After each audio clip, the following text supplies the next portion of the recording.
तो कहानी के शुरू होते ही हम एक लड़की को टेबल से उल्टा बंधे देखते हैं। उसके पाँव बुरी तरह कांप रहे थे। वो दर्द से चिल्लाना चाह रही थी पर उसके मुंह से आवाज तक नहीं निकल रही थी। देखने पर पता चला कि उसके मुंह को किसी ने बेदर्दी से सी रखा था। जिस्म पे बेतहाशा बड़े बड़े जख्म थे जिसे दो लोग सी रहे थे। इसलिए नहीं कि उसे इलाज की जरूरत थी, बल्कि ये भी उनका टॉर्चर करने का एक तरीका था। एक उस बेचारी लड़की के जख्मों को सीता तो दूसरा उन्हीं टांगों को काट कर बार बार उन्हीं जख्मों में सुई चुभोता और इस तरीके से उस लड़की को बार बार दर्द दिया जाता। अब सीन कट होकर हमें साल 1609 का वक्त दिखाया जाता है। इस वक्त किंगडम ऑफ हंगरी के ऊपर एलिजाबेथ पेट्री का राज है, जिन्हीं एक औरत का उसकी खूबसूरती, बहादुरी, सहानत और किस्मत के चर्चे पूरे किंगडम में थे। सभी लड़कियां उसे अपना रोल मॉडल माना करती थी। जिस किसी को भी वो अपने कैसल में काम करने के लिए सिलेक्ट करती और लड़कियों को भी बहुत किस्मत वाला माना जाता था। इसी तरह आज इस कैसल में आई है लेडी मार्गरेट नाम की एक लड़की, जिसे खुद एलिजाबेथ पेट्री ने अपनी पर्सनल असिस्टेंट के तौर पे चुना है। यही वजह है कि लेडी मार्गरेट खुद और उसकी फैमिली उसे बहुत ही किस्मत वाला मानने लगे हैं। लेडी मार्गरेट भी एक रॉयल ब्लड लाइन से है, लेकिन फाइनेंशियली उनके हालात कुछ खास अच्छे नहीं। एलिजाबेथ की खास मेट ईवा लेडी मार्गरेट को खुद उसके घर से लेने गई थी। लेडी मार्गरेट खुद कैसल में आने पर बहुत खुश थी और जब उसने यहाँ कर देखा कि एलिजाबेथ खुद उसे वेलकम करने के लिए नीचे आई है, तब उसकी खुशी का कोई ठिकाना ही नहीं रहा। और इसी खुशी और एक्साइटमेंट में उसने ये नोटिस ही नहीं किया कि उसके इर्द गिर्द सब कुछ कितना अजीब है। यहाँ पर काम करने वाली हर लड़की घबराई हुई है और सभी की आंखों में डर है। अजीब सन्नाटा गुजर रहा था इस कैसल में और तभी एक मेड वहाँ से कुछ लेकर गुजरती है और गलती से उसकी बास्केट गिर जाती है, जिसके गिरने पर वो बुरी तरह घबरा गई थी। उसे तो छोड़े,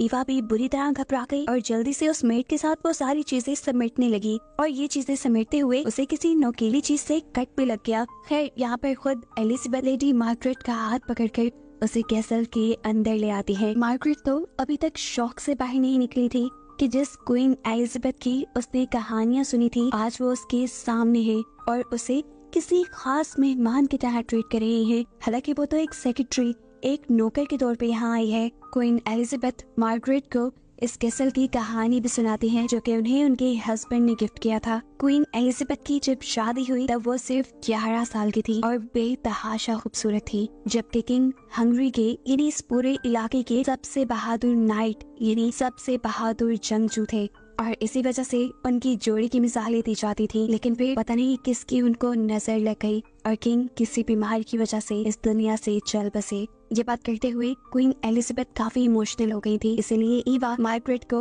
उसके रूम में ले आती है। ये रूम काफी बड़ा, काफी आलीशान था, जहाँ पर वो ईवा से काफी बातें करने की कोशिश करती है। लेकिन अजीब बात थी, ईवा उसकी किसी बात का जवाब नहीं दे रही थी। वो लेडी मार्गरेट को खास और अपने आप को आम मानती थी। तब लेडी मार्गरेट उससे कहती है, मैं तो खुद अपने घर में सारे काम करती हूँ किसी मेड की तरह, तो मेरे और तुम्हारे दरमियान में कैसा डिफरेंस। ईवा जवाब देती है, जो भी हो, आपकी ब्लड लाइन रॉयल है और मैं एक आम घराने से हूँ, हमारी दोस्ती कभी नहीं हो सकती। खैर यहाँ पर मार्गरेट अब एलिजाबेथ के बारे में बातें करने लग जाती है, उनकी तारीफें करने लगती है कि कितनी अच्छी है, कितना प्रोटोकॉल दे रही हैं। ये नोटिस किए बगैर कि ईवा के एक्सप्रेशन उसकी बातों से बिल्कुल मुख्तलिफ है। ईवा कोई भी जवाब दिए बगैर उसे कमरे से छोड़कर निकल जाती है, जिसके बाद हम ईवा को क्वीन एलिजाबेथ के साथ दिखते हैं। वो लोग अभी भी लेडी मार्गरेट के बारे में बात कर रहे थे। क्वीन एलिजाबेथ खुश थी इस चीज के लिए कि मार्गरेट एक रॉयल ब्लड लाइन से है और उससे भी अच्छी बात ये कि वो प्योर भी है। अब उसके प्योर या रॉयल ब्लड लाइन से होने का क्वीन को क्या फायदा है, ये तो आगे ही मालूम होगा।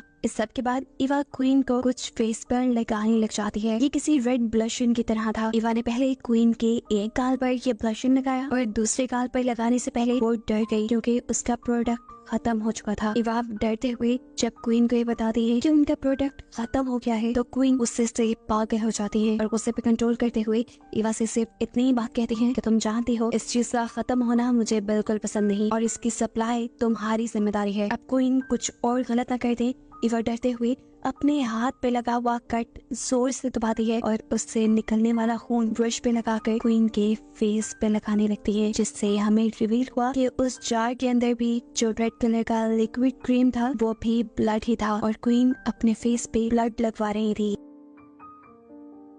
ये सब काफी अजीब था, लेकिन उन लोगों के लिए नहीं। उनके एक्सप्रेशन से ये सब नॉर्मल लग रहा था, यहाँ तक कि क्वीन ने तो उस खून को अपने होंठों पर भी अप्लाई कर लिया। अगले सीन में हम लेडी मार्गरेट को क्वीन के साथ डिनर करते हुए देखते हैं। लेडी मार्गरेट तो इतना सारा खाना देख के बहुत हैरान थी, क्योंकि उनके घर अब खाने को भी बहुत मुश्किल से आता था। यहाँ तक कि उसकी 2 बहनों को कॉन्वेंट भेज दिया गया था ताकि उनके खाने पीने के एक्सपेंस कम हो सके।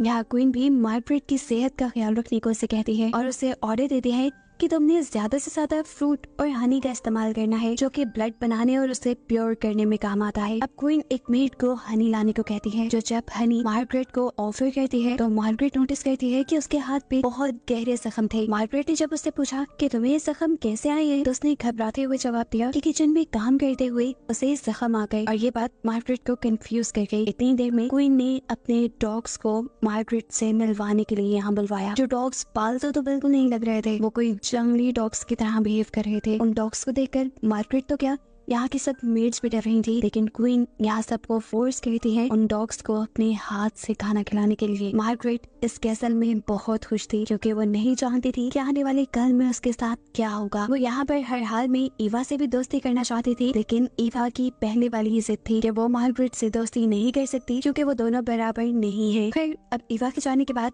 मार्गरेट सोने के लिए लेट जाती है और आधी रात में उसे किसी के रोने की आवाजें आती हैं, जिसके बारे में वो बाहर निकल के जब ईवा से पूछती है तो ईवा से कहती है कुछ नहीं, ये कैसल पहाड़ की ऊंचाइयों पे है, तो अक्सर हवा की आवाज ऐसे ही फील होती है, तुम जाओ जाकर सो जाओ। ईवा की तसल्ली देने के बावजूद भी मार्गरेट को कुछ अजीब लग रहा था, इसीलिए वो लाइट लेकर खुद इन्वेस्टिगेशन के लिए निकल गई और जहाँ से रोने की आवाज आ रही थी उस डायरेक्शन में चलने लगी। जिस दरवाजे के पार से आवाज आ रही थी वो एक टेरेस था। जैसे ही मार्गरेट टेरेस के अंदर जाने लगी तो गार्ड्स ने उसे रोक लिया, ये कहते हुए कि इस वक्त वहाँ जाना मना है। मार्गरेट को तो नहीं, लेकिन अगले सीन में हमें दिखाया जाता है कि टेरेस की दूसरी तरफ एक बहुत ही खूंखार काम हो रहा था। एक लड़की को जंजीरों से बांधा गया था और उसके ऊपर शहद डालकर भूखे डॉग्स को उसके ऊपर छोड़ दिया गया था। देखने को मिलता है कि ये सारा नजारा ऊपर से क्वीन खुद देख रही है और ये देखते हुए उन्हें काफी मजा आ रहा है, जिससे हमें ये बात पता चली कि क्वीन ने सिर्फ अपनी एंटरटेनमेंट के लिए वहाँ पर उस लड़की की जान को खतरे में डाला हुआ था। और ये क्वीन ने पहली मर्तबा नहीं किया था, बल्कि इस कैसल में पहले भी ऐसा बहुत कुछ होता रहा है। जैसे हमने मूवी के पहले सीन में भी देखा कि एक लड़की को एक टेबल से बांधकर टॉर्चर किया जा रहा था और इस टॉर्चर को देख देख कर क्वीन बहुत ज्यादा खुश हुआ करती थी और इस लड़की के जख्मों को बार बार जो सी रहा था और काट रहा था वो कोई और नहीं बल्कि खुद क्वीन एलिजाबेथ और उनकी खास मेट ईवा थी। और इस चीज से हम ये भी अंदाजा लगा सकते हैं कि क्वीन एलिजाबेथ के हर ऐसे जुर्म में ईवा बराबर का साथ देती है और इन सारी चीजों से साफ यही लग रहा है कि ये लोग मार्गरेट को भी ऐसे ही किसी घिनौने मकसद के लिए यहाँ लाए हैं। मार्गरेट तो इस बात से बिल्कुल अनजान है और वो अब ईवा को अपना दोस्त मानने लगी है। वो ईवा के हाथ पे जब जख्म दिखती है तो फौरन उसके इलाज में लग जाती है, लेकिन फिर उसने देखा कि ईवा के हाथ पे एक नहीं बल्कि कई ज्यादा जख्म थे, जिनमें से कुछ तो सेप्टिक भी हो चुके थे, यानी उन जख्मों में इन्फेक्शन हो गई थी, जिसका इलाज लेडी मार्गरेट को नहीं पता था। इसलिए वो ईवा से कहती है तुम डॉक्टर के पास जाओ ना। ईवा कोई जवाब नहीं देती, क्योंकि वो जानती थी कभी भी क्वीन एलिजाबेथ उसे डॉक्टर के पास जाने की परमिशन नहीं देंगी। लेकिन मार्गरेट, जिसे क्वीन एलिजाबेथ के इस घिनौने चेहरे के बारे में अभी नहीं पता था, वो क्वीन एलिजाबेथ से जाकर रिक्वेस्ट करती है कि ईवा को डॉक्टर के पास लेकर जाया जाए और क्वीन उसे अच्छाई के झांसे में रखने के लिए उसकी बात मान भी जाती है। डॉक्टर के पास जाने से पहले मार्गरेट ईवा से सवाल करती है कि मैंने नोटिस किया है यहाँ की हर मेड के हाथ पाँव या किसी भी जगह पे कोई गहरे जख्म है, ऐसा कैसे हो सकता है कि वो सारी बददेहान हो और अपने आप को चोट लगा सके। ईवा के पास उसे देने के लिए कोई जवाब नहीं था, वो चुप रही और आगे बढ़ गई। मार्गरेट जितना ईवा का ख्याल रखने लगी थी, अब ईवा को भी मार्गरेट अच्छी लग रही थी। दिल ही दिल में वो ये सोचने लगी थी कि जैसा उसने बाकी लोगों के साथ किया वैसा वो मार्गरेट के साथ नहीं कर सकती। वो किसी भी हाल में मार्गरेट को यहाँ से भगाने का सोच लेती है, लेकिन ये सारा काम उसे क्वीन एलिजाबेथ से छुप कर करना था। इससे पहले कि वो कोई प्लान बना पाती, क्वीन एलिजाबेथ उसे मार्गरेट को लाने का ऑर्डर दे देती है और ये सुनकर ईवा खौफ से पागल हो जाती है, क्योंकि उसे नहीं पता था क्वीन एलिजाबेथ मार्गरेट को इतना जल्दी अपना शिकार बना लेंगी। वो कुछ सोचते हुए अब क्वीन के पास जाती है और मार्गरेट की जान बचाने के लिए क्वीन को समझाने लगती है और कहती है कि हम मार्गरेट के साथ ऐसा कुछ नहीं कर सकते, क्योंकि मार्गरेट एक नोबल फैमिली से है। बेशक उनकी फाइनेंशियल कंडीशन अच्छी नहीं, लेकिन उनको लोग जानते हैं और अगर मार्गरेट को कुछ हो गया तो जरूर उनके घर वाले आप पे सवाल उठाएंगे।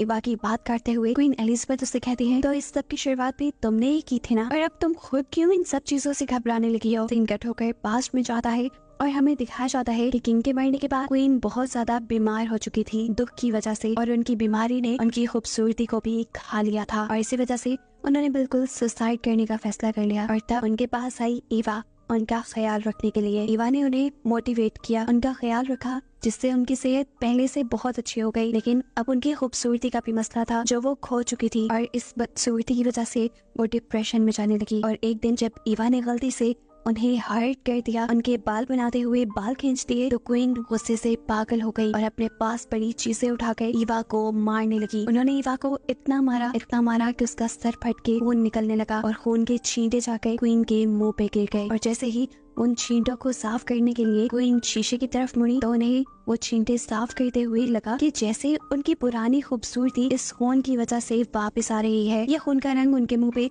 बिल्कुल उनके पुराने ग्लो जैसा था। ये रियलाइज होने के बाद क्वीन जैसे एकदम से ही डिप्रेशन से बाहर निकल आई, और उन्होंने खून को ही किसी ब्यूटी प्रोडक्ट की तरह इस्तेमाल करना शुरू कर दिया, जिसकी सप्लाई उनके लिए ईवा करती थी, लड़कियों को टॉर्चर करके। और इसी खून की वजह से कुछ ही अरसे बाद एलिजाबेथ पहले से भी ज्यादा खूबसूरत दिखने लगी। उनकी खूबसूरती तो वापस आ गई थी, लेकिन इसको बरकरार रखने के लिए अब क्वीन और ईवा ने लड़कियों को मारना शुरू कर दिया।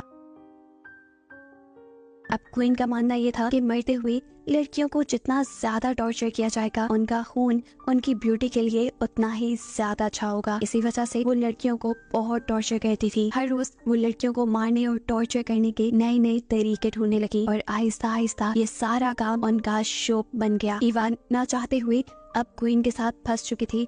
वो मार्गरेट को बचाना चाहती थी, लेकिन अब क्वीन का हुक्म था कि मार्गरेट को फौरन रूम में लेकर आया जाए। अब क्वीन के कहने पर ईवा मार्गरेट के पास तो चली जाती है, लेकिन मार्गरेट को बचाने के लिए ईवा उसे सारी सच्चाई बता देती है कि कैसे वो लोग लड़कियों को टॉर्चर करके उनका खून निकालते हैं। वो उसे जल्दी से इस कैसल से बाहर निकलकर सारी सच्चाई पुलिस को बताने को कहती है। ये सब बहुत अजीब था, मार्गरेट को बिल्कुल यकीन नहीं आ रहा था। ये सारा किस्सा, ये सारी कहानियां सुनने के बाद मार्गरेट को ईवा से ही डर लगने लगा, और वो ईवा की बात मानने के बजाय और ईवा के बताए रास्तों पे चलने के बजाय वो ईवा से ही दूर भागने लगी, और पहुंच गई उसी खास रूम तक जहाँ क्वीन इस इंतजार में थी कि कब ईवा मार्गरेट को लेकर यहाँ पर आए, और वो उसे टॉर्चर करके उसका रॉयल खून अपने मुंह पे लगाकर अपनी खूबसूरती को एक ही दम से कई गुना बढ़ा ली। यहाँ पहुँचने के बाद एलिजाबेथ मार्गरेट को पकड़ लेती है, और मार्गरेट को बचाने के चक्कर में ईवा खुद भी मारे जाते हैं। ना वो खुद को बचाने में कामयाब रही और ना ही मार्गरेट को। एलिजाबेथ इन दोनों को इतना टॉर्चर करती है जितना वो कर सकती थी। उन्होंने ईवा का नहीं चाहिए था। ईवा को उन्होंने सिर्फ अपनी इंटरटेनमेंट के लिए टॉर्चर किया था, और इस सारे टॉर्चर के बाद मार्गरेट के साथ ईवा भी मर गई। अब वो मार्गरेट के खून से अपने आप को नहला रही थी, ये जाने बगैर कि उनके कैसल से कोई भाग गया है। एक लड़की जिसे मार्गरेट की तरह ही अभी यहाँ लाया गया था, उसे किसी तरह इस कैसल की सच्चाई पता चल जाती है, और वो होशियारी से क्वीन एलिजाबेथ की वो डायरी चुरा कर इस कैसल से भाग जाती है, जिस डायरी में क्वीन ने अपनी शिकार बनाई सभी लड़कियों के नाम लिखे हुए थे। ये डायरी पुलिस को देने के बाद पुलिस ने फौरन एलिजाबेथ को पकड़ लिया, और इस सब के बाद पूरी दुनिया को क्वीन एलिजाबेथ की सच्चाई पता चल गई। उनके इन सारे बुरे कामों के जुर्म में उन्हें उन्हीं के कमरे में बंद कर दिया गया, और उनके कमरे के सारे दरवाजे और खिड़कियां भी बंद कर दिए गए। बस इतना सा दरवाजा खुला छोड़ा गया जिससे खाना ही अंदर जा पाता था। यहाँ पर रहकर भी क्वीन ने अपनी एडिक्शन नहीं छोड़ी, इन्हीं खून से अपने आप को खूबसूरत बनाना नहीं छोड़ा, चाहे अब वो खून उनका अपना ही क्यों ना हो। वो अब अपने आप को टॉर्चर करके अपने आप को खूबसूरत बनाने लगी, क्योंकि उन्हें लगा कि अब वो मरकर अपने हस्बैंड के पास जाएंगी और उनके लिए उन्हें खूबसूरत होना चाहिए। फिर थोड़ा ही अर्सा गुजरा और क्वीन लोगों को अपने रूम में मरी हुई मिली। उनकी मौत कैसे हुई ये किसी को नहीं पता, लेकिन ये बात सब जानते हैं कि ये कहानी असल है। हिस्ट्री आज भी 1609 की क्वीन एलिजाबेथ को सबसे ब्रूटल क्वीन मानती है, क्योंकि कई साल तक वो सीरियल किलिंग में मुलविस रही और आखिर में उन्हें इसकी सजा भी मिली।